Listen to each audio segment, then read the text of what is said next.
Numbers chapter 13. So the Lord was like, Yo, Moses, send out some bros to scope out the land of Canaan, the one I'm totally giving to the Israelites. Like, pick one righteous rep from each tribe. Only the top guys got it. So Moses, doing what the Lord said, chose those dudes straight from the wilderness of Paran. They were all like tribal leaders and stuff. So here's the squad. From Reuben, Shammua, son of Zachar. From Simeon, Shaphat, son of Hori. From Judah, Caleb, son of Jephunneh, total legend. From Issachar, Igal, son of Joseph. From Ephraim, O'Shea, son of Nun, spoiler, he's going to be called Joshua later. From Benjamin, Palti, son of Raphu. From Zebulun, Gadiel, son of Sodi. From Joseph's tribe, specifically Manasseh, Guddi, son of Suzi. From Dan, Amiel, son of Jamalai. From Asher, Sether, son of Michael. From Naphtali, Nabi, son of Ophsi. From Gad, Gul, son of Maki. These are the dudes Moses picked to go full spy mode on Canaan. And oh, Moses gave O'Shea a glow-up name and started calling him Jehoshua, aka Joshua. So Moses briefed the spy crew. Head south first, then climb those mountains, brothers. Check out the lay of the land and the peeps. Like, are they strong? Are they weak? Is it packed or totally chill? Scope the vibes of the land. Is it sweet or sketchy? Are there cities tense or big-time fortresses? See if it's lush or totally barren. Any trees? Bring back some fruit too. Oh, and it's grape season, so score some of that goodness. So the squad cruised out, scanning the land from Zin all the way to Rehob, full recon mode. They climbed up through the south and hit Hebron, where some mega dudes, Ahiman, Sheshai, and Talmai, sons of Anak, were hanging out. By the way, Hebron was older than Zoan in Egypt. Like, ancient. At this place called Eshcol, they found this gnarly grape cluster, so huge it took 2 dudes and a stick to carry it. They also grabbed some palms and figs for the road. The place got named Eshcol, cause of the epic grape haul. 40 days later, the boys were back from their mission. They rolled up to Moses and Aaron and the whole Israelite fam in the desert of Paran at Kadesh. They brought all the tasty evidence and the deeds. So we hit up the land you sent us to, and OMG, it is totally flowing with milk and honey. Here's the fruit, but the people there, super jacked. The cities, straight up fortresses. And yeah, Anak's massive kids are there too. The Amalekites are chilling in the south, and the Hittites, Jebusites, and Amorites are dominating the mountains. The Canaanites are all over the coast and the Jordan area. But Caleb, such a bold bro, stood up and hushed the crowd like, guys, let's roll in and take it now. We totally got this. But the other dudes were like, no way, man. Those people are beasts. We can't take them.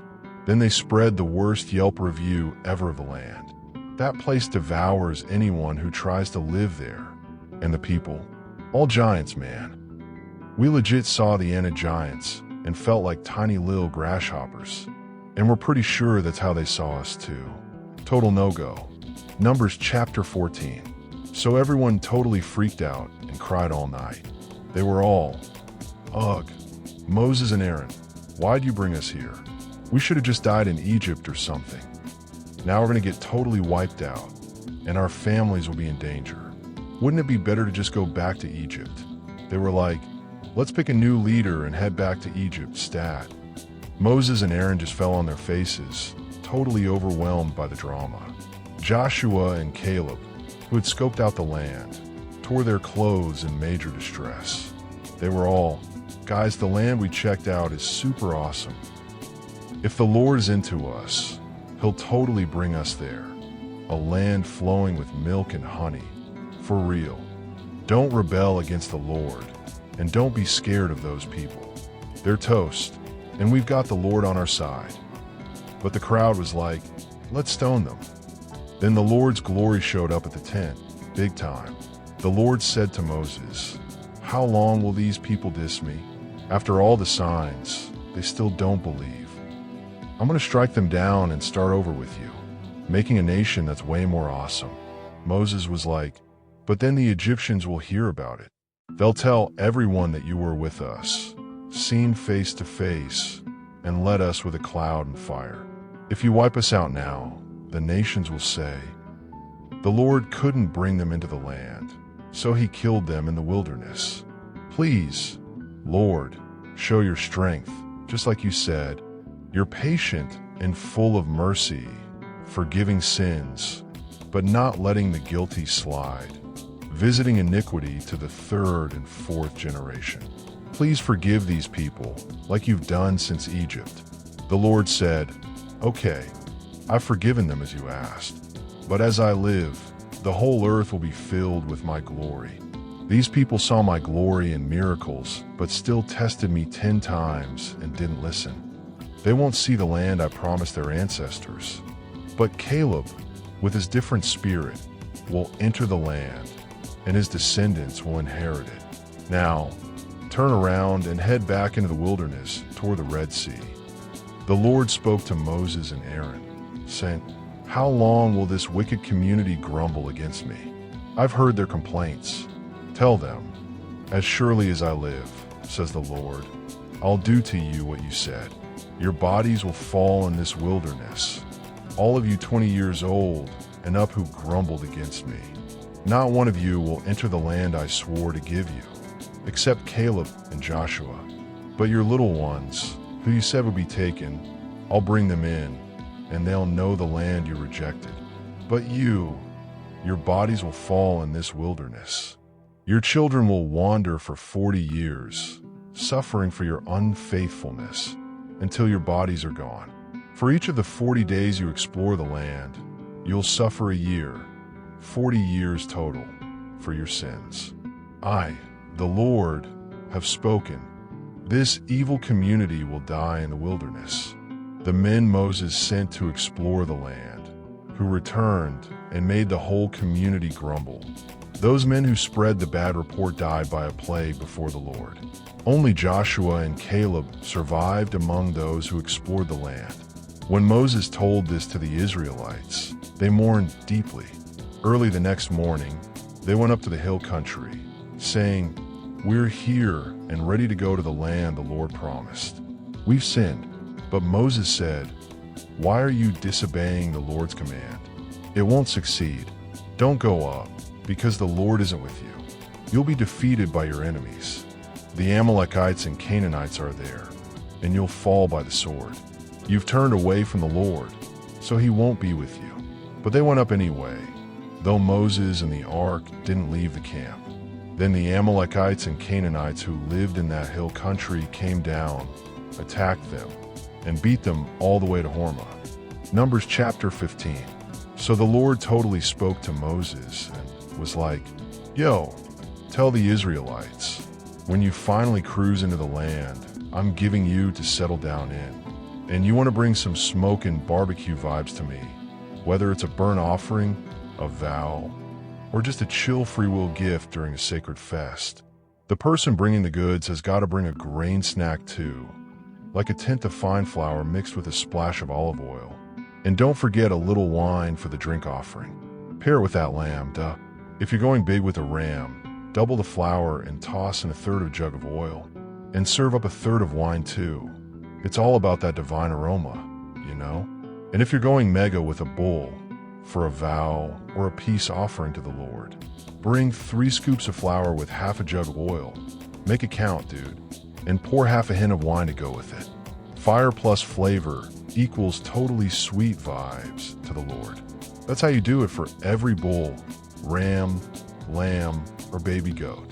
However many animals you offer, match the extras every time. No slacking.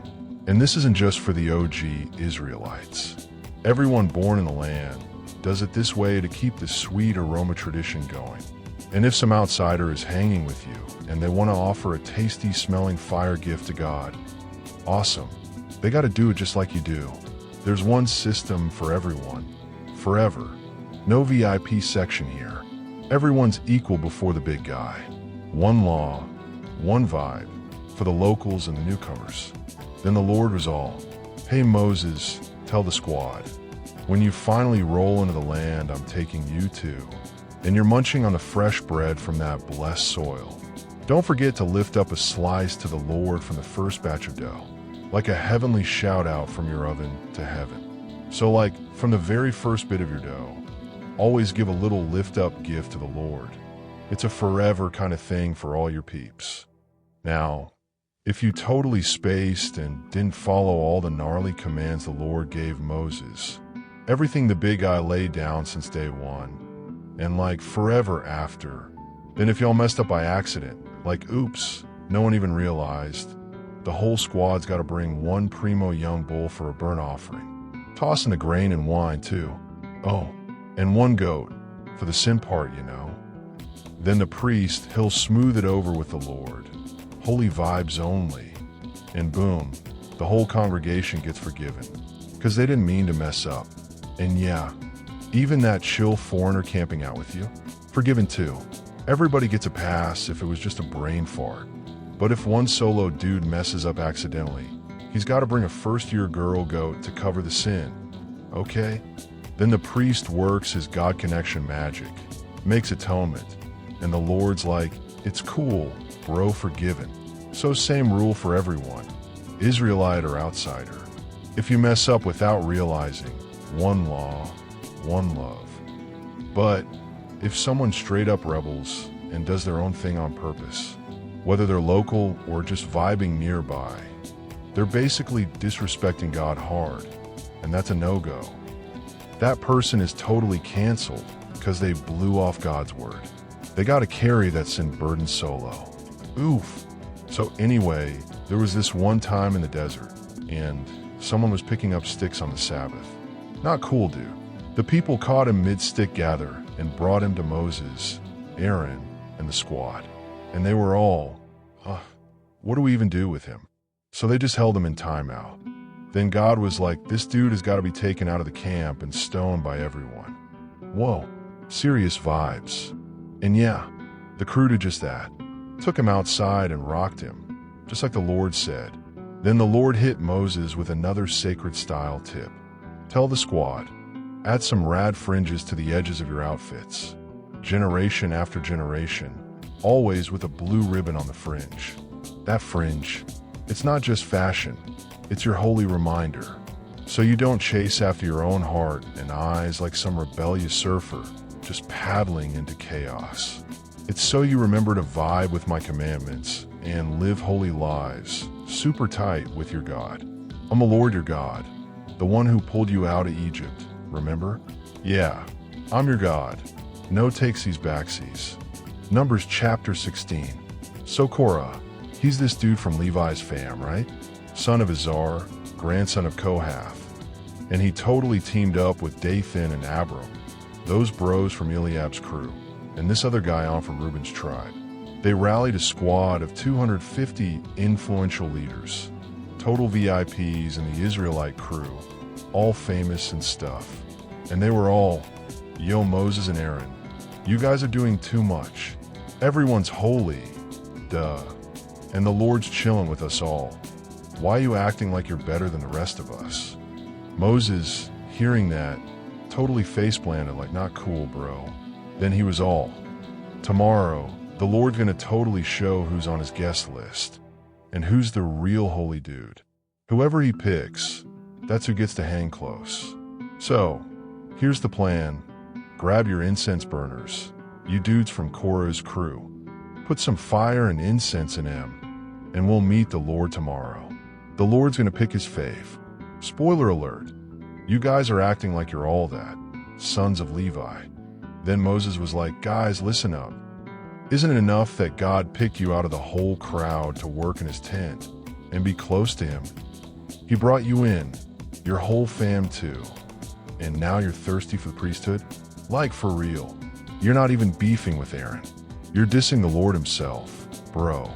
Moses tried to call up Dathan and Abiram, but they ghosted him and were like, "We're not coming up.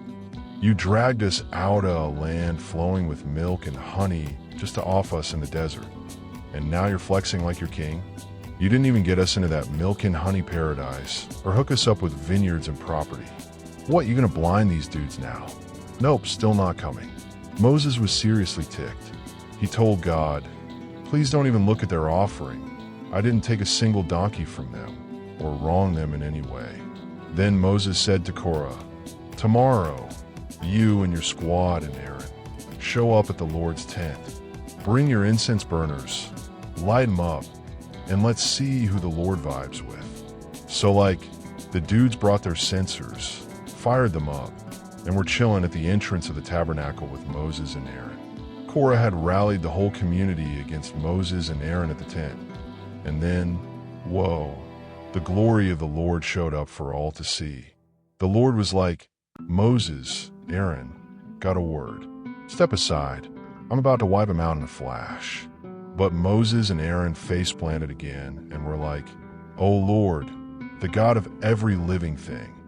If one dude messes up, are you going to nuke everyone? Then the Lord told Moses, tell the squad, back away from the camps of Korah, Dathan, and Abiram. So Moses got up, rolled up to Dathan and Abiram's camp, and the elders rolled deep with him.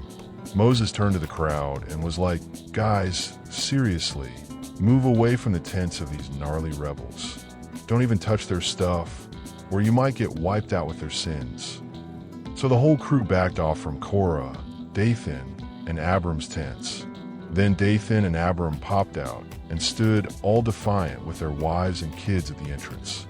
Moses stood up and declared, all right, y'all, here's how you'll know God actually sent me to do all this. I didn't just make this up myself. If these dudes die like everybody else, then yeah, God didn't send me. But if the Lord pulls something brand new, the ground totally opens up and swallows them whole, then you'll know they totally dissed God big time. No sooner had Moses finished talking than, boom, the earth started cracking beneath them. The ground split wide open and straight up swallowed them, and everything they owned, tents, stuff, people, gone. They dropped into the pit alive, and then the earth just snapped shut again. Total silence. They were completely erased from the crowd. Everyone around freaked out and ran, screaming, run, the ground's gonna eat us too. Then fire came blazing out from the Lord and roasted the 250 incense dudes like whoa. After that, the Lord said to Moses, tell Eleazar, Aaron's kid, to gather the incense pans from the fire and scatter the ashes somewhere clean, cause those pans are holy now. Those guys basically toasted themselves, but the censers they used are now sacred. So melt them down and turn them into a cool bronze overlay for the altar. Let it be a gnarly reminder for everyone. So Eleazar scooped up all the bronze pans from the burnt up dudes and flattened them into metal sheets to deck out the altar. That way it would always remind Israel. Only real deal Aaron descendants get to offer incense.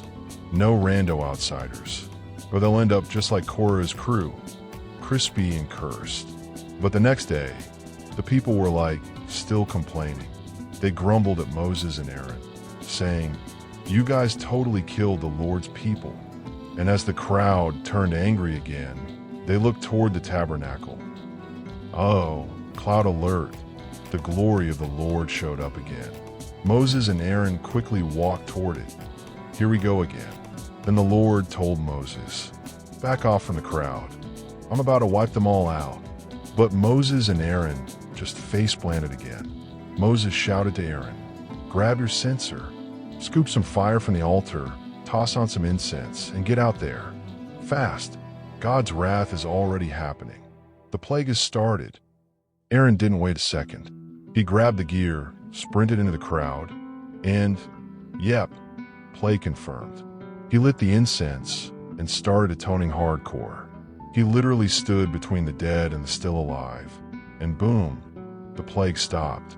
But total bummer, 14,700 people didn't make it, not counting the Korah situation. After it all calmed down, Aaron headed back to Moses at the tent entrance. Crisis averted. Plague officially donezo. Numbers chapter 17. The Lord totally spoke to Moses and was like, "Hey, tell the Israelites to hand over 1 rod per tribe. 12 rods total from the leaders of their families. Write each dude's name on his stick. Make sure to write Aaron's name on the tribe of Levi's rod. Cause each rod represents a tribe head. Then stash the rods in the tabernacle, right in front of the place where I chill with you. Whoever's rod blooms, that's my pick. That way, the Israelites will stop whining at me about this whole priesthood drama." So Moses, totally obedient as always, told the people what God said. All the leaders gave him a rod, 12 in all, and Aaron's was right there with them. Moses laid the sticks down in the tabernacle like God said. The next day, Moses cruised back into the tabernacle and, whoa, Aaron's rod wasn't just sitting there. It had totally sprouted buds, full-on bloomed, and even had almonds. Talk about miracle gardening. Moses brought all the rods out to show everyone, and the dudes were like, "Whoa," and each guy grabbed his rod back. Then the Lord was like, "Put Aaron's rod back in the tabernacle as a forever sign for all the grumblers. That way, they won't keep complaining and die." Moses did exactly what God told him. No fuss, no drama.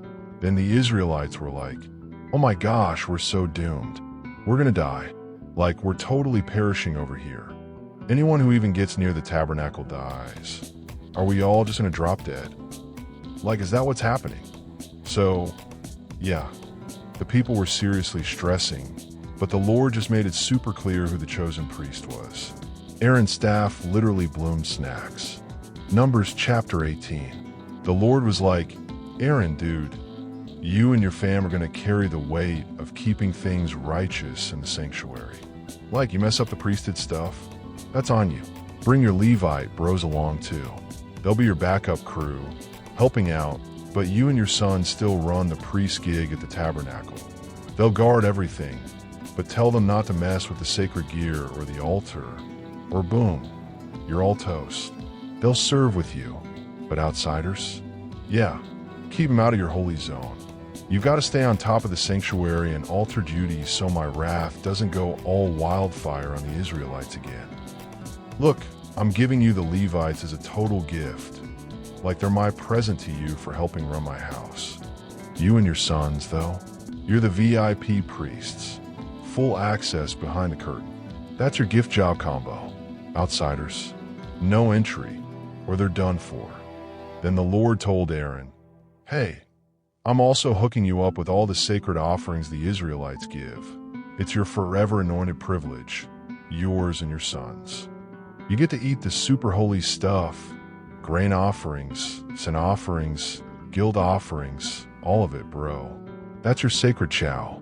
Eat it in the most holy spot, just the guys, cause it's mega holy. Also, wave offerings and all that. Yours too. Share it with your sons and daughters, as long as they're ritually clean. You get the freshest oil, finest wine, best wheat, all the top shelf offerings. Whatever ripens first in the land, they bring to me. And I'm like, boom, that's yours now. Everything specially dedicated to me. In Israel, yeah, that's all for you. All firstborn animals and people, totally yours. But firstborn humans and unclean animals, you gotta redeem them. From 1 month old and up, redeem them for 5 sanctuary shekels. That's 20 giras, in case you're counting. But cows, sheep, and goats that are firstborn, nope, they're holy.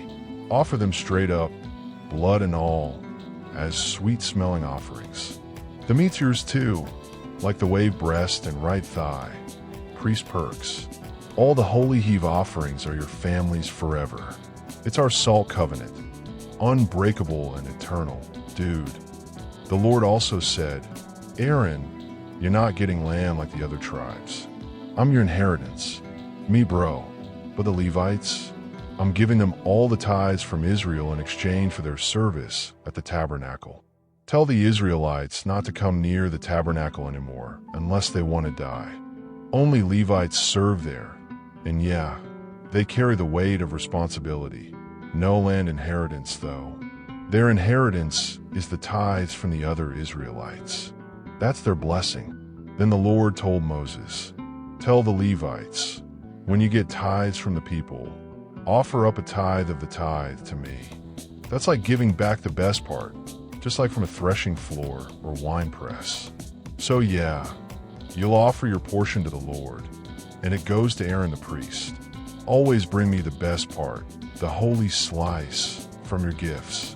After you do that, the rest counts as your reward, like grain from the barn or juice from the grapes. You can eat it wherever, you and your households. It's your well-earned payment for serving at the tabernacle. Just don't skimp on giving me the best part, or mess with the sacred things. Or yeah, consequences. Numbers chapter 19. The Lord told Moses and Aaron, "All right, bros, here's the deal I'm laying down. Tell the Israelites to bring you a red heifer, like flawless, no blemishes, and totally never used for work. Hand her over to Eleazar the priest, and he'll take her outside the camp. Then someone will humanely take her out in front of him. Eleazar will dip his finger in the blood and sprinkle it 7 times toward the entrance of the tabernacle, like real precise. Then burn the whole heifer, skin, meat, blood, poop and all. Just let it all go up in flames, totally. He'll toss in some cedar wood, hyssop, and a splash of scarlet yarn into the fire while it's blazing. After that, the priest has to do a full rinse cycle. Wash his clothes, bathe, and chill till sunset. He's unclean till evening, bro. Same goes for the guy who does the burning. Full water cleanse, and wait till the sun dips to be chill again. Then someone clean will gather the ashes and stash them in a clean spot outside the camp. Keep them safe. They're holy mix for sin-purifying water. And whoever collects the ashes, yeah, they gotta wash up too and stay unclean till evening. This whole process, total forever law, for you and any outsider chilling in Israel. So here's the rule. If you touch a dead dude, you're spiritually unclean for 7 whole days. You gotta cleanse with the special ash water mix on day 3 and day 7 to be clean again. Miss day 3, day 7's a no-go. Anyone who skips the cleansing and still touch the dead, major faux pas. They defile the Lord's holy space. That soul gets cut off, no questions. If someone dies in a tent, everyone who enters it, and all that's in it, yeah, totally unclean for 7 days. And if there's an open jar with no lid, that's unclean too. Touch someone who died in battle, or a random bone, or a grave. Boom, unclean for 7. So if someone's unclean, take some of that red heifer ash, mix it with running water in a vessel. This is like the sin cleanse cocktail. Then a squeaky clean person grabs some hyssop, dips in the mix, and sprinkles it on the tent, the gear, the people, and anyone who touched anything dead. They sprinkle the mix on day 3 and 7. Then the person being cleansed does a full wash, clothes and body, and they're chill by sundown. But if someone skips this process, that person is spiritually ghosted. No more hangouts with the crew, cause they disrespected the Lord's sacred vibes. It's a forever law. The one doing the sprinkling washes his threads, and anyone who even touches the water mix is unclean till sunset. Anything the unclean dude touches becomes unclean, and whoever touches that, yep, unclean till the sun dips. Numbers chapter 20. So like, the whole squad of Israel cruised into the desert of Zin in the first month. They camped out at Kadesh, but it was super heavy. Miriam passed away there, and they buried her. Then, total drama. There was no water. Everyone started flipping out on Moses and Aaron. They were like, ugh, if only we had died with our bros when the Lord wiped them out. Why did you even drag us out here? Just so we, and our cows, could totally die of thirst. This place is the worst. No seeds, no figs, no grapes, no pomegranates. I'm like, hello. No water. Moses and Aaron dipped out and face-planted at the tabernacle entrance. The glory of the Lord showed up, full divine power mode. Then God spoke to Moses. Grab your staff and bring the people together, you and Aaron. Then speak to the rock in front of them, and boom, it'll gush water. That way, the whole squad and their animals can hydrate." So Moses grabbed the staff, just like God told him. He and Aaron pulled the people together, and Moses was like, "Listen up, you rebellious bunch. You seriously think we have to make water come out of this rock for you?" Then Moses whacked the rock twice with his staff, and like boom, water everywhere. Everyone drank up, cattle too. But God was like, "Yo, Moses and Aaron, you didn't trust me enough to show me as holy in front of the people. So, yeah, you're not going to lead them into the promised land." That whole water thing was at Meribah, where the people totally clashed with God, and he made it clear who's boss. After that, Moses sent a respectful message from Kadesh to the king of Edom. "Hey bro, it's your family Israel. You totally know the epic saga we've been through. Our peeps lived in Egypt forever, got mistreated hardcore. Then we cried to the Lord, and he totally came through. Sent an angel, busted us out, and now we're chilling in Kadesh on your border. Can we walk through your land? No fields, no vineyards, no well water, promise. Just a straight shot down the King's Highway." But Edom was like, "No way. If you try it, we're rolling out with swords." Israel was like, "Dude, come on. We'll even pay for any water we drink. We're just walking through. Pinky swear." But Edom was not having it. Came out with a massive squad and a strong flex. So Edom straight up refused, and Israel had to take a detour. The Israelites packed up from Kadesh and cruised to Mount Hor. While they were chilling near Edom's border, God told Moses and Aaron, "Aaron's going to be gathered to his people. He's not entering the land I promised. 'Cause you both messed up at Meribah. Take Aaron and his son Eleazar up Mount Hor. Strip Aaron of his priest robes and pass them to Eleazar. Aaron's final stop is here. He'll die on the mountain." Moses did the whole divine handoff just like God said, right in front of everyone. He took off Aaron's holy clothes and gave them to Eleazar. And yeah, Aaron passed away right there at the mountaintop. Then Moses and Eleazar came back down. When the people saw Aaron was gone, it hit them hard. They mourned big time. 30 whole days of total sadness for Aaron.